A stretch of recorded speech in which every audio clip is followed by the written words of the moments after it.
Still good morning. I'm Judith. My name was Judith Coppell, and I was a passenger on the SS St. Louis. My name is Judith Coppell, and I was a passenger on the SS St. Louis. I was only 14 months old.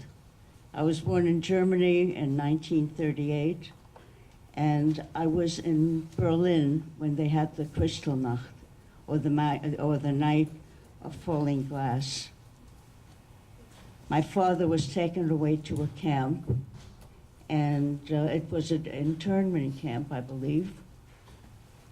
And I didn't know this until very recently. I saw some documents that are in my possession. The voyage was, I don't remember it. Maybe my subconscious does. You see, well, I wasn't the youngest person on the ship. I see somebody here that was even younger than me. She's right over here. I remember, my memory started when I was 4 years old. I was in France. You see, when the ship landed, my family and I, this was my mother, my father, my grandfather, and myself, chose to go to France because it was not occupied yet by the Nazis. And it was in 1942 when there was a knock on our door. We had rented an apartment in Naï-Bas-Pyrénées, which is a little town in the southern part of France. And we became friendly with our landlady and our landlords. And I felt safe. And I was a happy little child until one morning there was a knock on our door, and it was the French police. And why were they there? They were there because we were Jewish. They arrested us, my mother, my father, and myself. My grandfather stayed behind because he was sick. And I couldn't understand why he was crying and crying. I went over to him and I said, "Opa, we'll come back, don't worry. Opa, why are you crying? We'll come back." And so we left him, and we were taken into one of those carts. It wasn't a train. I remember, I don't know what you call them, but we were crowded into a cart. And they took us to a camp. It was a determined camp, I believe. The name of it was Gurs in the southern part of France. I remember Gurs vaguely. I remember soldiers standing around us with machine guns. And I remember eating rotten tomatoes. We were taken from Gurs to a camp called Rivesaltes. And in Rivesaltes, I remember the room where, the barracks where we were. And across there was two lines, and across from me was a family.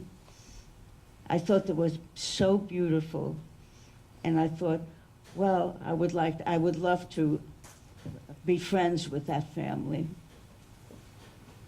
One evening, my father came in and whispered something to my mother.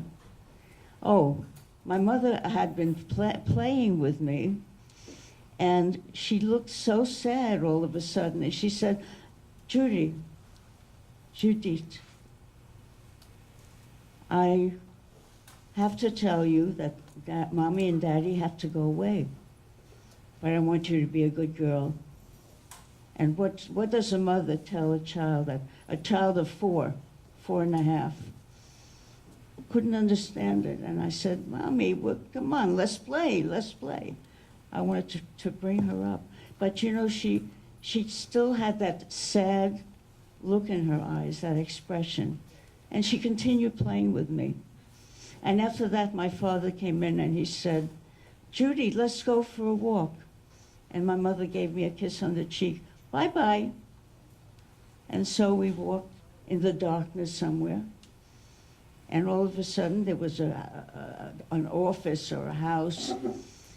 It was the headquarters of the Ose, who were trying to take out as many children as possible. And there I was, holding my father's hand. And he said, look over there, Judy, look over there. There was something that was interesting to a 4-year-old child. And here I'm holding his hand, and I looked. Is that a piano? No. I looked at whatever object it was, and I heard my father saying, Judy, just a minute. He let go of my hand, and when I turned around, my hand was taken up again by someone else. I never saw my father or mother again. They were taken on a train to Auschwitz, and they were put to death. All my life, I had the feeling that I was going to be abandoned.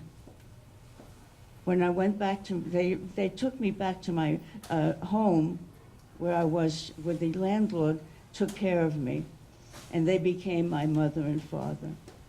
And they loved me, and I was so happy. But every once in a while, I would say, when are my mommy and daddy coming back? There was no answer. I felt that I was going to lose even my French family, which I did in 1946 when the war was over. I was put on a ship, the Atos II. We sailed from Marseille to America. I didn't want to go. I remember my French mom taking me to the office of the Ose in Paris, and she was holding on to my hand, I was holding on to hers, and she had to let go of my hand. And I was begging, please, please, Maman, please don't abandon me. That was the second abandonment. We sailed on the ship to the United States, and I met my aunt and uncle for the first time. And I remember that I was on a ferry boat. You know, there was a dock strike going on, and no one was allowed to get off the ship. It was ironic. Well, they sent a ferry boat for us. On that ferry boat was a man who came over to me and he said, your name is Judith Coppel. I'm the cousin of your aunt and of your aunt, and they're going to be your new mother and father. I got excited, and I said, where are they? Where are they? And his answer to me was, come on, move on. So this was my first experience with the rabbi. As I grew up in America, I wasn't allowed to speak any more French. I wasn't allowed to sing any more French songs. It was forbidden. I wrote to Maman, and the letters were torn up because I had to cut off any ties that I had with them. And the way I grew up, I was always depressed. I was always frightened. There was a lot of fear in me. After I got married, I decided to play the guitar. I was a child of the 60s. So I played guitar and I sang. I found a voice and I became a folk singer. And I entertained the soldiers who came in from Vietnam. A lot of them were wounded. It was very sad. I also entertained, and I got very interested in Jewish songs and Hebrew songs, songs that lifted up the spirit. So I worked for Jewish organizations, told my story, and I sold Israel bonds. I also wanted to be a healer. And it was on the occasion of being in the hospital and having surgery. I was in so much pain. A friend of mine came to visit me and touched me, and I felt the pain being lifted out of my shoulder where I had the surgery. I became a healer, and it gave me great joy to heal other people, and at the same time healing myself. I'm so sad about the anti-Semitism that's going on here in the States and all over the world. And you're the next generation. And think about it. What can you do? I decided to go back to France after 46 years. I saw my French mom for the first time in 46 years.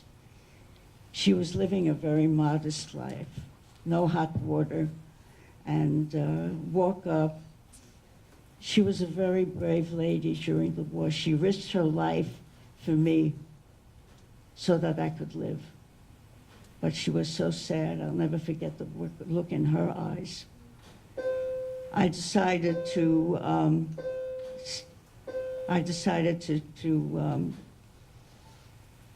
have her honored by Yad Vashem. That's the Holocaust Memorial in Jerusalem. So 2 years in a row, I was able to go to France after 46 years. I'm happy to be here, to be speaking with you, and to share my heart with you. And I just love every one of you. You're so beautiful. You don't know how beautiful you are. And I thank you very, very much for listening to me. Thank you.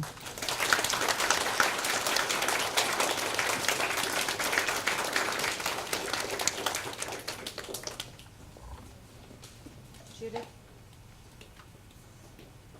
Do any of you have any questions that you would like to ask her directly? You want to do that now, or do you want to do that after your formal interview? Do you want to ask now, or? I think now while it's still, the story is still fresh. Do you guys have any questions for Judith? Yeah? Patricia? Direct question.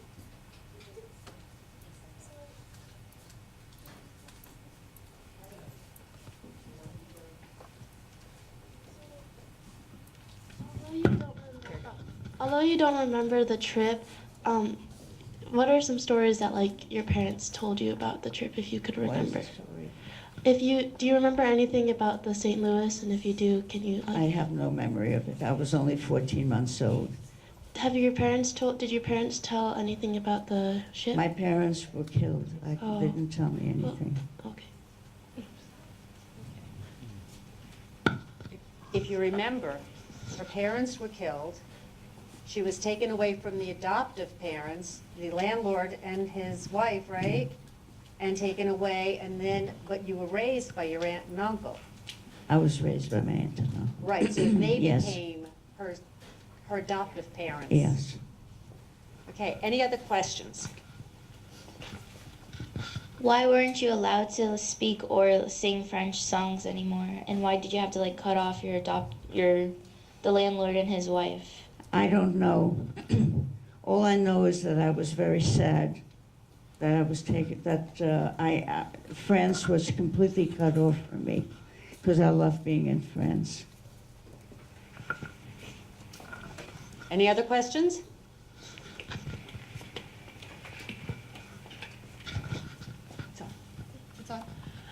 I am French myself. I have a French family. I was born there, and it's wonderful to hear this story. And I mean, I can't.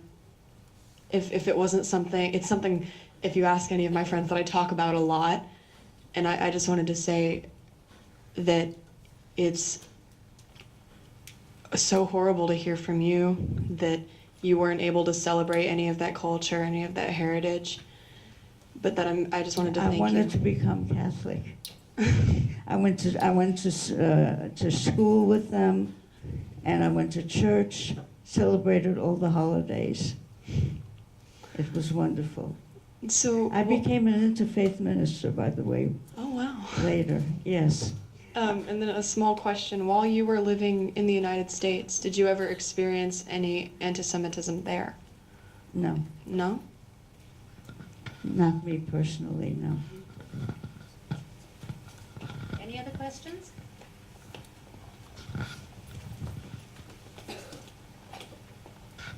What made you decide to go back to France after how, I don't remember how long you said, but like 40-something years?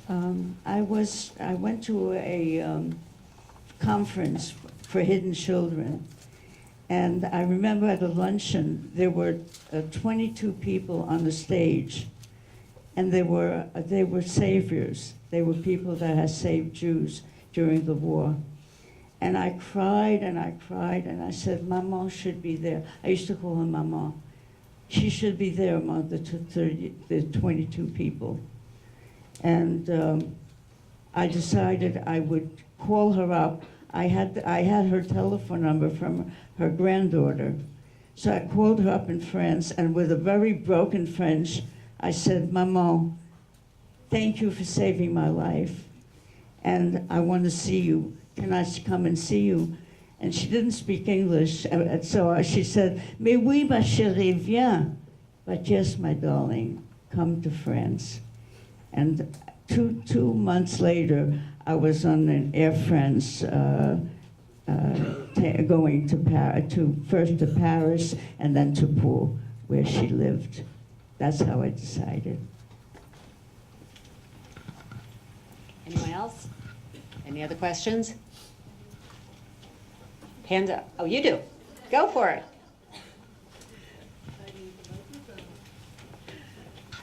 Well, Judith, you have answered all the questions, almost all the questions that I have that I was going to interview you with. I would like to know how many relatives stayed in Europe that lost their lives there. None. All your relatives were I able lost to all my escape. relatives. And what was the political atmosphere after the war? Not after the war, after you were able to go to France, what was the political atmosphere there? I found a lot of love from the people that I was there, that in the town, and it was wonderful for me to just be with Maman. And I asked to go to Lourdes, which was a Christian city, and they had healing water, and I drank some of the water there. As I said, I'm an interfaith minister at this time, and I think we're all one, and this is what I try to tell whoever, listens to me. You did mention that you honored your French parents at Yad Vashem as righteous amongst the nations. Mm-hmm. What were you able to do for the captain of the ship? Personally, I didn't do anything. I was still, What eventually was done for the captain? He was honored also. He has a plaque in Yad Vashem. Yeah. And who was able to bestow that honor upon him? Do you have an idea of that? Okay. She'll tell you. She's got her little question. I had the privilege last year of attending an honor for Gustav Schröder, the passengers of the St. Louis found out that he had lived in poverty the entire war and was extremely poor. They collected funds to sustain him for the rest of his life. I remember my parents taking up a collection from anyone they knew, and I had the honor of honoring him as well when I was in Jerusalem last year. Wow.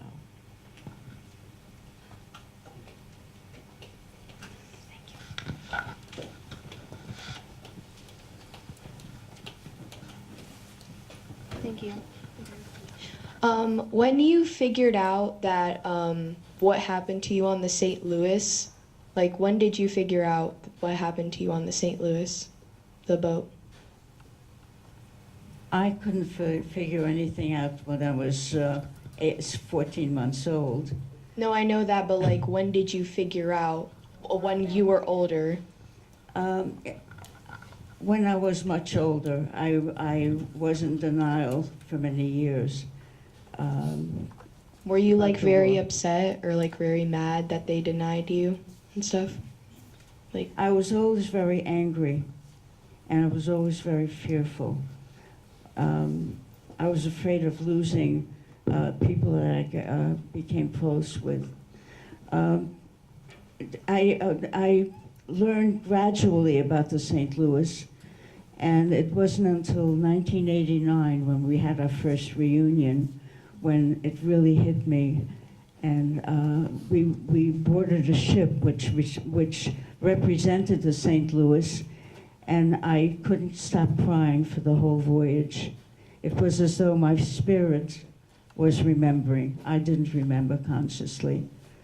And that's when I started, being very, very much part of the St. Louis passengers. I was called the baby.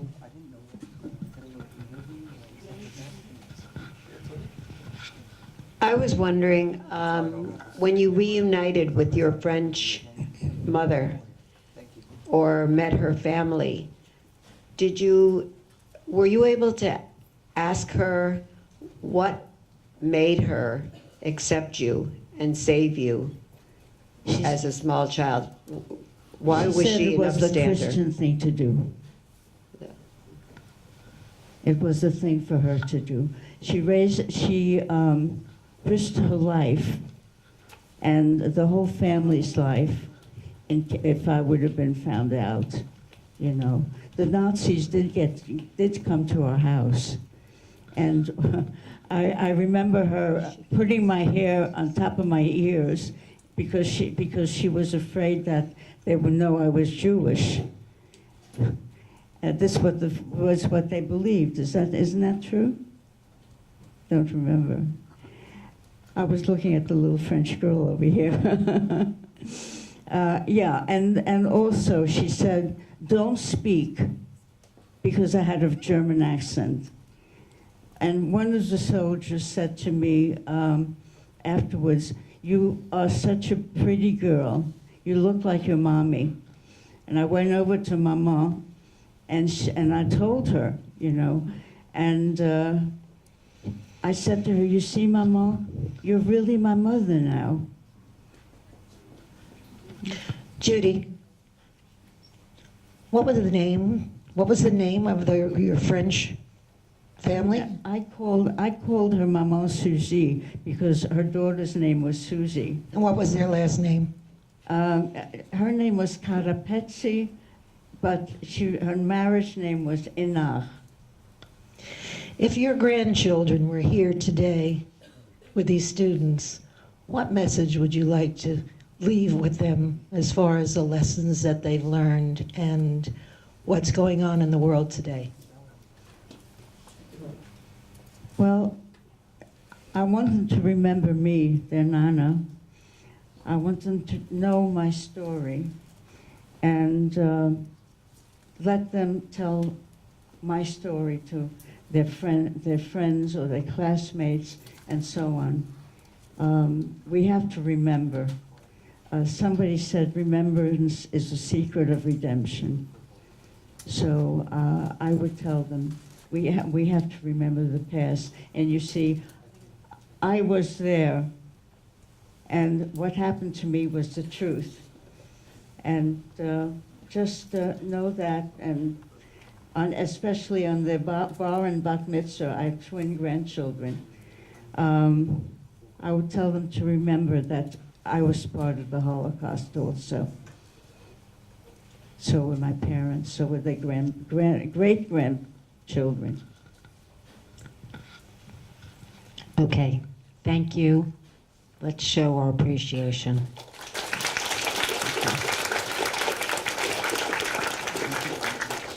Thank you so much. Do you want to do the Impression on those of us who have not had the privilege of meeting you before. You are light years ahead of many of your peers in your maturity, your integrity, and your insights. Now, you know you were invited last night to come to see The False Witness, complimentary seats for all students. And I know that the rain held a few of you back. The skies seemed to have opened up just as you were probably getting in the cars. So if any of you would like to come to the play tonight at Spanish River High School, you are invited to attend, free of charge. If your parents want to come, we'd love to have them, but they'll have to pay $36 at the door. But you guys can come free. We just ask that when you come in that you go and register so we know who is there. That's all we need from you. And you'll have another experience, a learning experience that I don't think there was an adult in the room last night who didn't learn. And those of us who have studied and studied, there was still more to learn. So we invite you, yes. The play starts at 7, so I would encourage you to be there by 6:15 to 6:30. The reason being we're going to have a whole lot of people there tonight. It's going to be very crowded. So we want you to come, we really do. So get there early so you can get in and get a seat, okay? All right, I'm going to turn the program now over to Barbara Beyer, who is also from Next Generations, and Barbara has been trained by Steven Spielberg's organization, the Shoah Foundation, to conduct an interview. So we have done a workshop teaching kids how to do an interview. So you're going to learn from the pro as well as from the survivor. Ooh, that could be a book, The Pro and the Survivor. What do you think? Before we begin. So those of you who are wanting to conduct interviews for your documentaries, pay close attention to how Barbara asks questions and what kind of questions she asks, right? So that then you can, kind of mimic that for your own documentary interviews, okay? And then we'll be sure to invite these lovely ladies to our Oscar night, okay?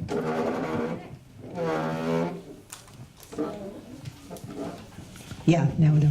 So first of all, conducting an interview, the main thing is to be an inquisitive questioner.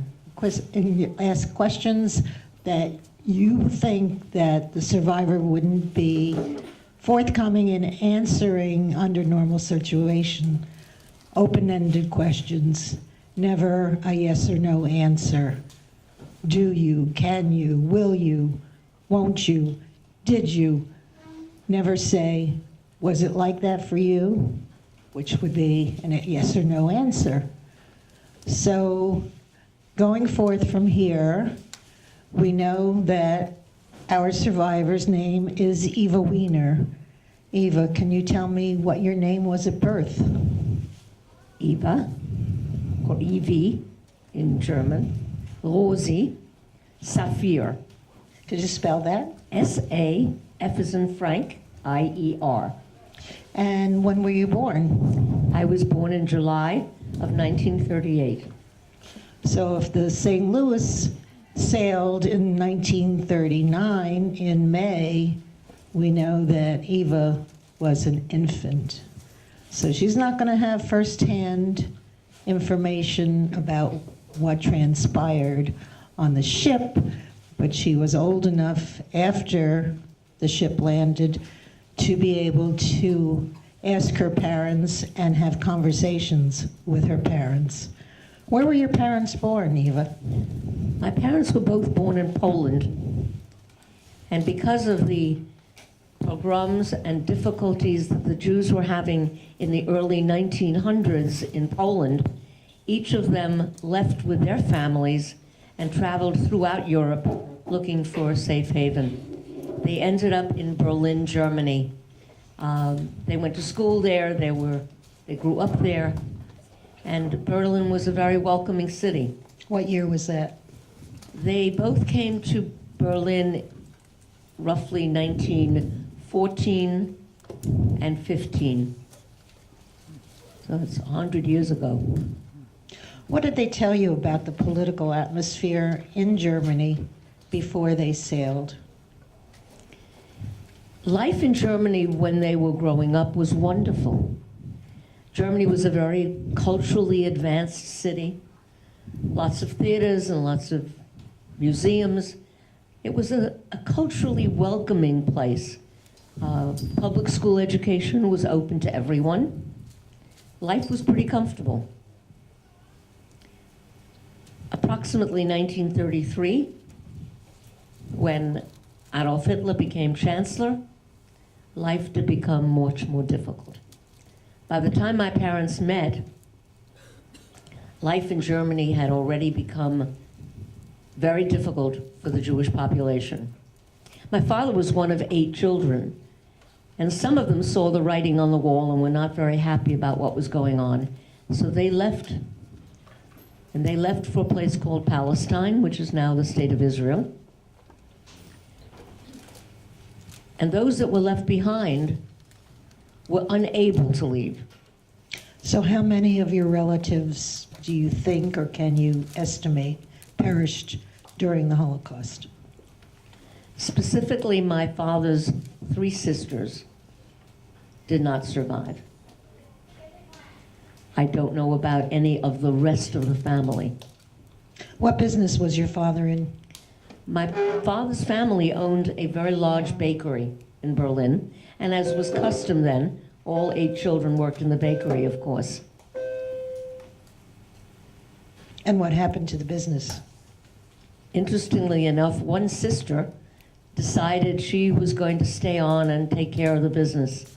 She thought this was all going to blow over, nothing was going to be happening, and she was going to continue running the business, and after the whole nonsense was over, everybody would come back and continue running the business. Of course, that didn't happen. She was taken away to Auschwitz. So what were the signs in Berlin that made your father decide to seek asylum somewhere else? They had been trying to leave before that, but many countries did not accept us. They were not willing to take Jewish immigrants. The turning point was, of course, Kristallnacht. The following day, my father was taken out of the apartment. He was put on a train for what they called country of origin. Because he was born in Poland, the train was filled with men, and only men, being sent back to the capital of Poland, which was Warsaw. And he found himself in Warsaw in a 1-bedroom apartment, sharing it with 12 other men. That, of course, wasn't the biggest problem. The problem was he left me and my mother alone in Berlin to fend for ourselves. And he was very concerned about that. That was the turning point. And so how did he learn about the ship, the St. Louis, sailing, and how did he obtain visa for your family? He didn't. It was my mother's total responsibility. My mother found out that if she could get a visa to any country, my father might be able to come back and join us on the condition that we leave immediately. My mother and her 2 sisters stood on lines of every consulate and every embassy that existed in Berlin at the time, sometimes for days. begging any country to please issue a visa. My mother was able to get a visa to a place called Siam. It's now the country of Thailand. But also she had sent money to her brother, who was living in Havana, Cuba. And he was able to purchase a visa, or they called them landing permits, for Cuba. Now, given the opportunity of going to either Siam or Cuba, there was not much of a choice. Siam being a third world country with very little indoor plumbing, or going to the magnificent Paradise Island of Cuba, 90 miles off the coast of Florida, very enticing. We had family now in Cuba and none in Siam, so my mother was able to book passage on the St. Louis, which then allowed my father to come back from Poland to join us. What other siblings were in your family? I'm an only child. So now you're on the St. Louis, it's sailing. Can you tell us what stories your parents relayed to you about the sailing itself? I'm very fortunate because, I don't know if it was my curiosity or what, but my parents shared many stories, and I never knew the significance of the ship. It was just part of my history, and my parents were very sharing. I remember my dad telling me that one man approached him and asked him very, very difficult questions. He later found out that the man who was questioning him was a Nazi agent posing as a Jew to get inside info. What was his name? I don't know.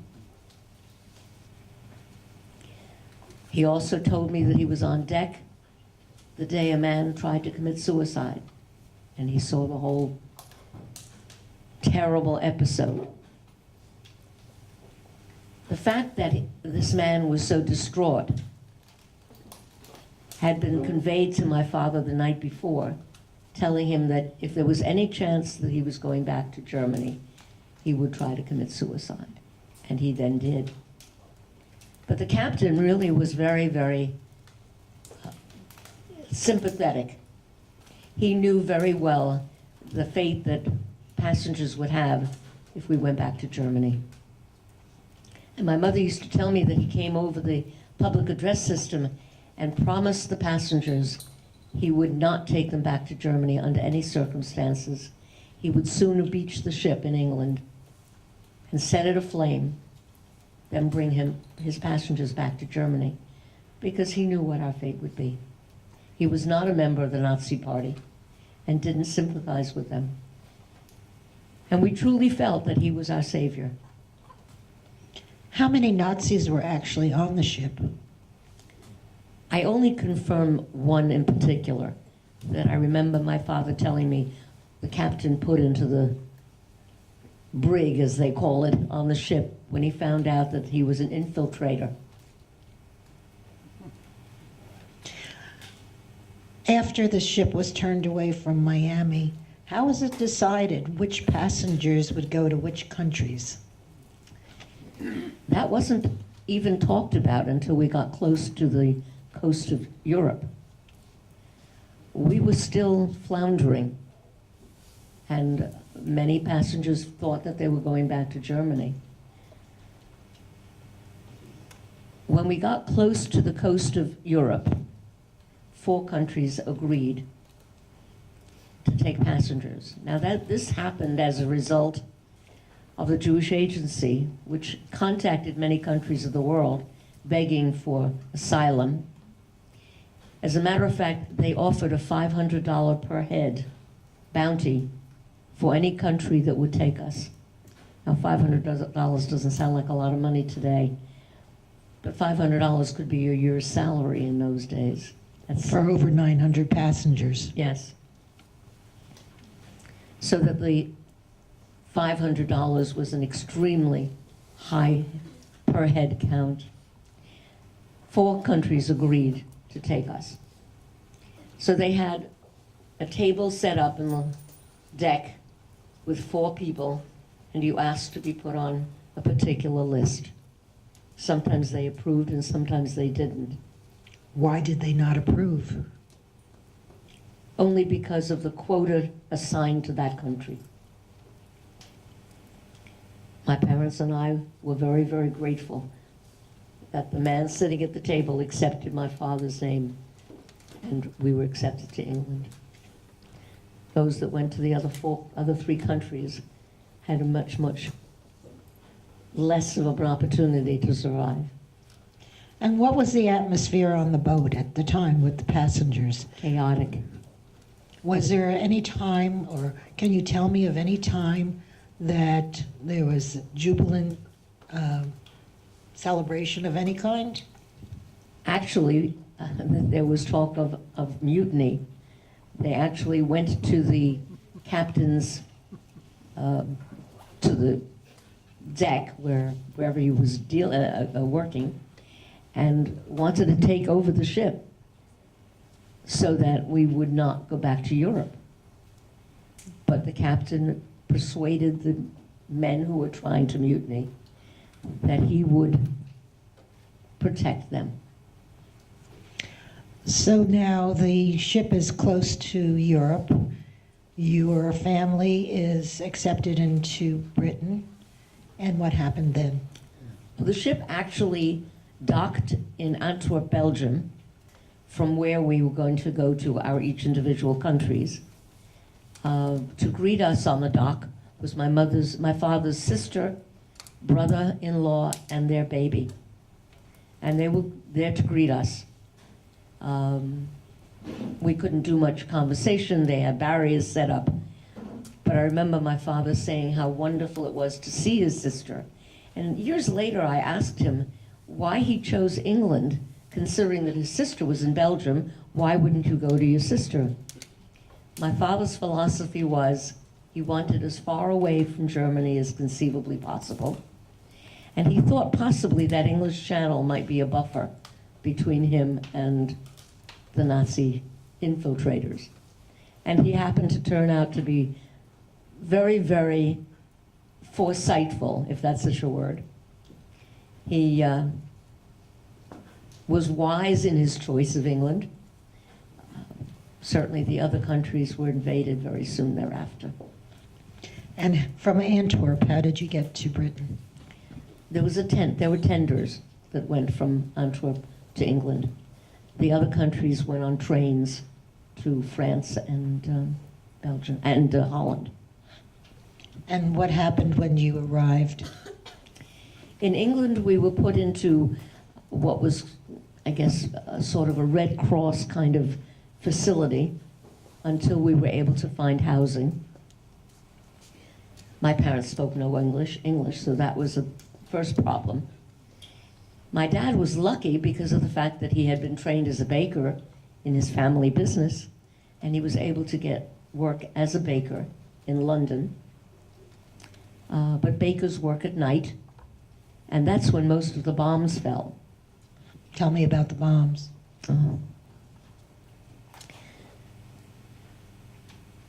Of course, Germany was bombing London, not immediately, but soon thereafter. Life in London was difficult. We had been bombed out many, many times. And we lived many hours, sometimes a whole night, in shelters. Bomb shelters were small little buildings, partially underground, partially above ground, supposed to hold about 50 people, used to house about 200, because everyone ran for the shelter the minute the warning, the air raid siren. What time of the year was that? All year. There was no specific time. I remember my mother making me this very ingenious, I think it was the first jumpsuit ever made. She made a little outfit that fit right over my pajamas and my slippers, had a hood and a zipper up the front. And she would put that on me at night to carry me over to the nearest shelter, which was about 3 blocks away. But this was the community shelter. Some homes had shelters in the backyard, but they were basically just metal huts. And the only thing they really protected you from was falling debris. What do you remember about the fear of those bombs falling? It became so routine after a while. As a child, it didn't frighten me because I didn't know the consequences, except when we came out of the shelters and saw the destruction. How many times was your living facility destroyed? 3. And how did One night, my father came home from work early in the morning to find the building destroyed and spent the rest of the day looking for us because they would, of course, move us to safer locations. That was my next question. How did he find you? No cell phones. How did he eventually find you? The Red Cross traced us. And so what was the food situation at that time? Food situation was difficult as any time during war.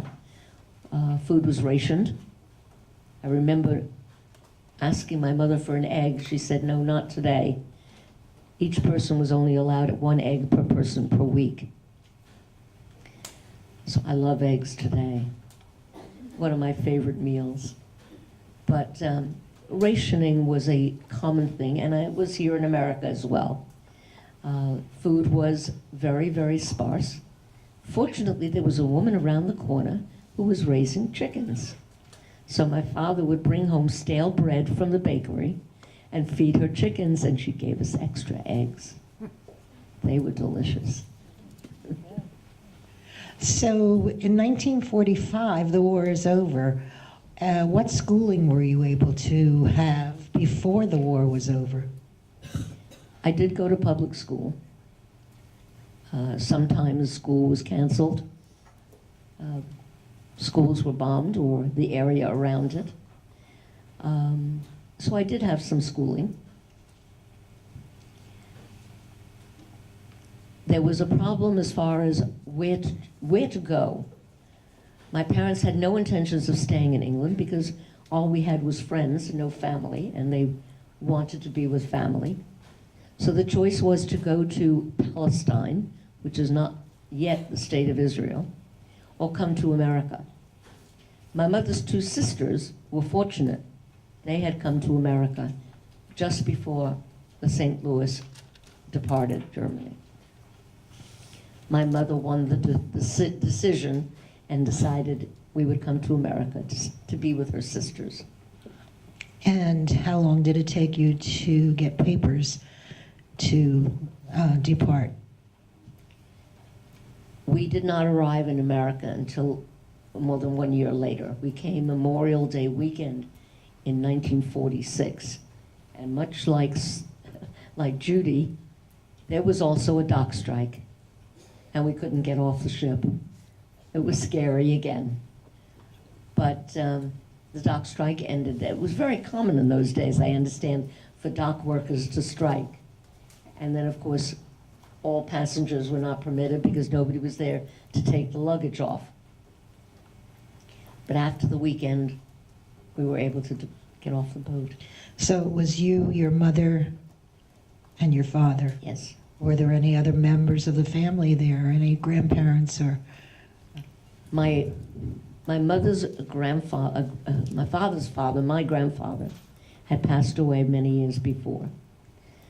My aunt that came to America brought my grandmother with her. So she was here already here in the United States. My father's parents had been 2 of the people that went to Palestine. They had immigrated to Palestine in 1937. What was the name of the ship that you took from England to the United States? It was called the Gripsholm. And what kind of ship was that? Hamburg America line, ironically enough, the same line that took us to Cuba. Are there any other stories that you like to relate at this time? Too many to tell. When I found out about the significance of the St. Louis, it was in the early 70s. My father read a classified want ad in one of the German newspapers that was looking for St. Louis survivors. And I questioned my father, why would they be looking for us? What is the big deal? I mean, we were on a ship. A lot of people were on ships. And that's when I found out what the significance of the ship was. That the Nazi government had planned this voyage almost from its inception. It was a very carefully played propaganda ploy by the Nazi government. They wanted to show the world, basically, here you have 900 people. Nobody wants them. We'll do away with them for you. And it wasn't until many years later that I realized that I was part of history. And that part of history was important enough for me to share, especially with students. When did you decide to talk about your experiences? After the distribution of the movie Voyage of the Damned.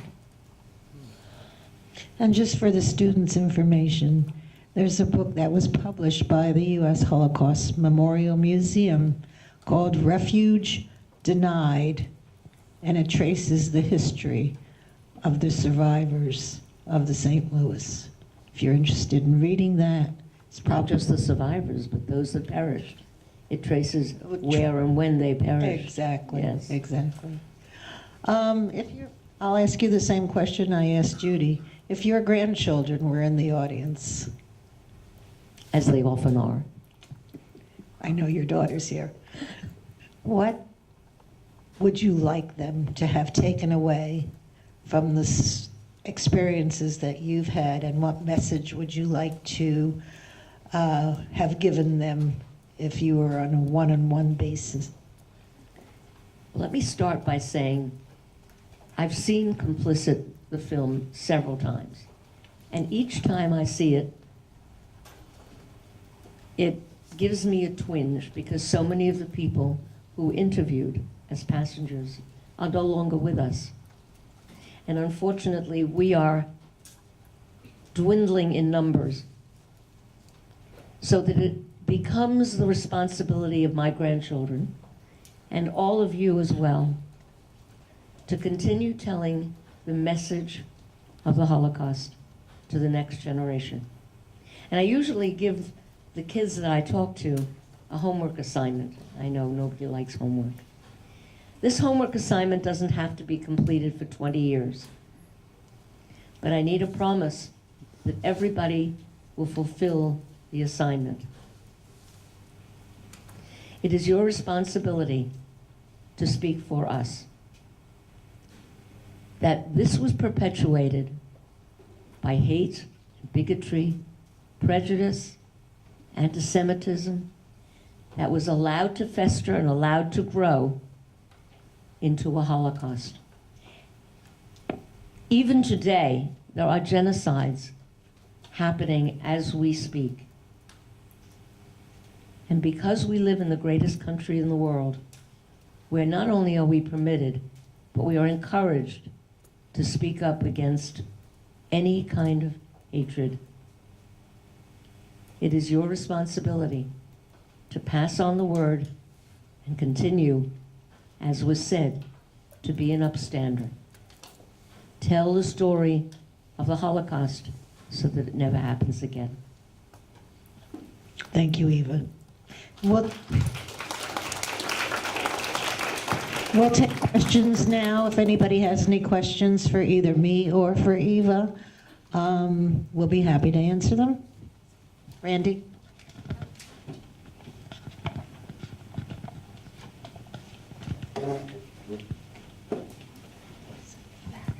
The homework assignment. I love the homework assignment. Questions? I came all the way up here, no questions? Wow, what am I doing? She really, really obviously gave you everything you need to know. First question is always When you left England, was it hard for you, like leaving everything you kind of had there, or was it like more of a reluctance to go to America? Leaving England was not difficult. First of all, I was leaving a war. We had just gotten over being bombed nearly every day. And my mother kept saying, we're going to America, we're going to America. It's a free country. Tell you a funny story. America's a free country. First time I went to the grocery store with my mother, I saw fruit that I had never seen other than in pictures. I mean, pineapple and bananas. These were things that I had never seen in the flesh, so to speak. So I started walking around the grocery store and pulling fruit off the shelf. My mother was hysterical. What are you doing? I said, Ma, it's a free country. Perception of an 8-year-old to the meaning of the word free. So it took me a while to learn what it was to be in a free country.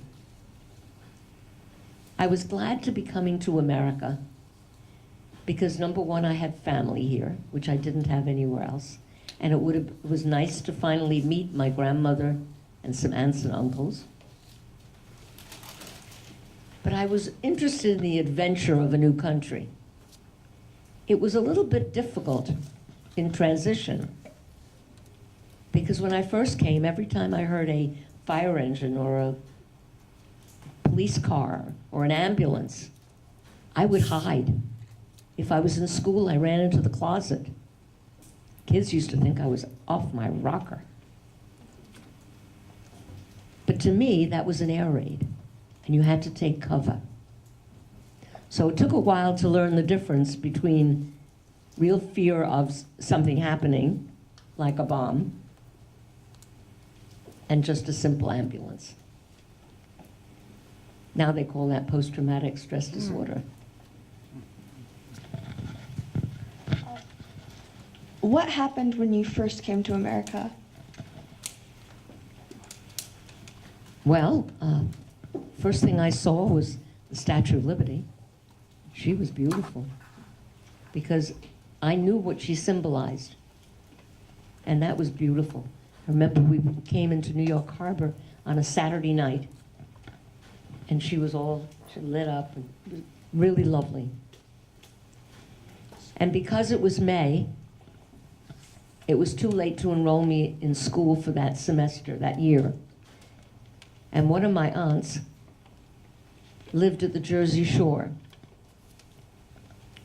So I was able to spend the first summer on the beach, which was a wonderful experience.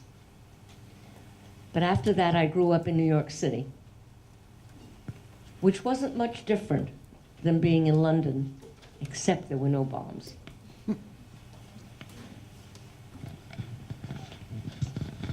Anyone else? Oh, coming.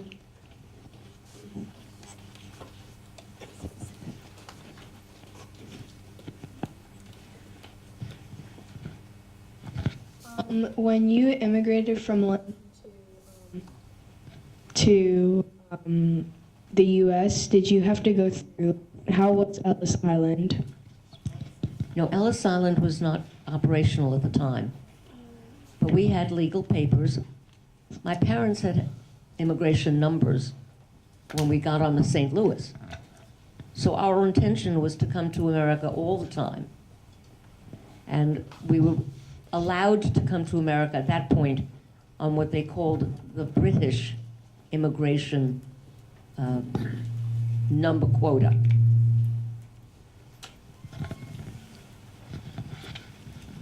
Anyone else? Sure, across the room, across the room. All right, I'll get my workout. You don't have to go to the those gym. cookies. Weren't those black and white cookies delicious? Grew up in New York, you ate them all the time. All right, who's there? Somebody here. Hey. Do you think that anything good came out of the Holocaust? I was just going to say only one thing that I can really pinpoint, and that is a lesson. The lesson that we must remember.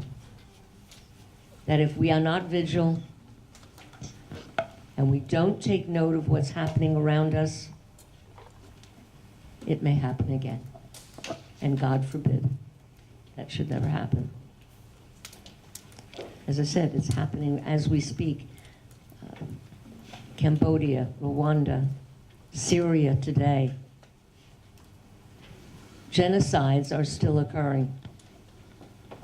We have to see that it doesn't happen again. I hope you got that on paper. Do you do you think you missed out on a proper childhood, or what some people now would consider a proper childhood? I didn't know I was missing anything, let's put it that way. I had two very loving parents, and thank God we were able to be together. And we survived it all as a family. I'm grateful for that. Because of all the other, of the 3 other countries that I could have gone to, chances are I might not be here. As you heard Judy tell, her life was turned upside down, where at least I was with my family. And I'm grateful for that. Anyone else? Well, how long did it take me to learn English was the question.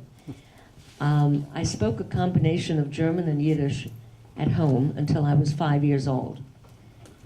At age 3, I was enrolled in a Hebrew school where we spoke only Yiddish. So I really didn't learn English until I was 5 years old and went to public school.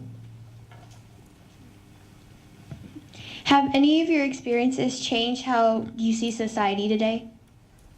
Yes, I think so. Even the universities and colleges around the world are now giving courses on immigration and comparing the St. Louis with today's immigration regulations. I was privileged to be at several colleges where they discussed immigration issues and refugee problems and compared them to our plight in 1939. So yes, I think my outlook on certain issues has changed because of my history.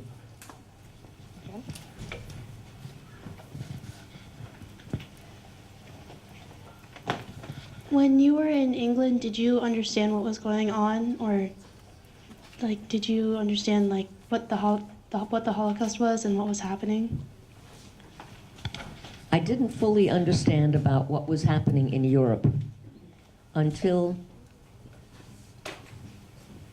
we had a neighbor who managed to get out of Germany and come to England and told us about his plight in a concentration camp and how he lost his wife and children in a concentration camp. Until that time, I really didn't know what was happening elsewhere in the world. All I was concerned about was not being hit by a bomb.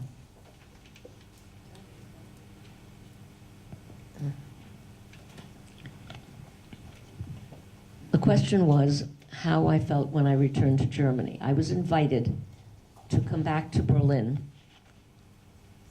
The city made a plan to invite Holocaust survivors and apologize for having forced us to leave the country. At first, I wasn't going to go. I was very skeptic about going back to Germany. But my husband and I decided we would take them up on their offer on the condition that I wouldn't spend any money of my own. And in fact, they did wine and dine us, beautiful hotel, lovely shows. And their problem was they wanted to apologize for something that there was no apology for. I had the opportunity to get into a taxi cab by myself, with my husband, I should say, and go out to visit my grandfather's grave at a Jewish cemetery. And I encountered anti-Semitism even then, and this was in 2007, not that long ago. When we were with the group together, it was very comfortable. everybody was treated very well. The minute I went out of that insulated group with my husband, I found a good deal of anti-Semitism. And I'm sorry to say it does still exist in Berlin. It's not government sanctioned, but it's still there. Anyone else? Does anybody have a question about interviewing?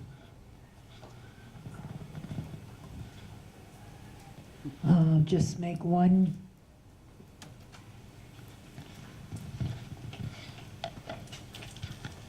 What are some good first questions to ask, good basic questions to ask when you start off? You would have to do research on the person that you are interviewing. Every interview that I've conducted, I've had to do research, including the St. Louis, make sure that I know all the incidents that happened on the St. Louis with the passengers, but it really depends on the individual survivor. Most times you want to get background on their early history, their experiences during the war, and after that, their experiences in arriving in the United States or the country of where they are living at the time. But you really have to do research. And as I mentioned earlier, open-ended questions: when, where, who, how many. And also, very importantly, if you're doing an interview, do not interrupt the survivor when you're getting an answer. If you'd like to clarify the answer, then perhaps something like this, which means stop, I want to interrupt, without actually talking over what the survivor is saying. Any other questions? Thank you all. Thank you. Thank you for listening.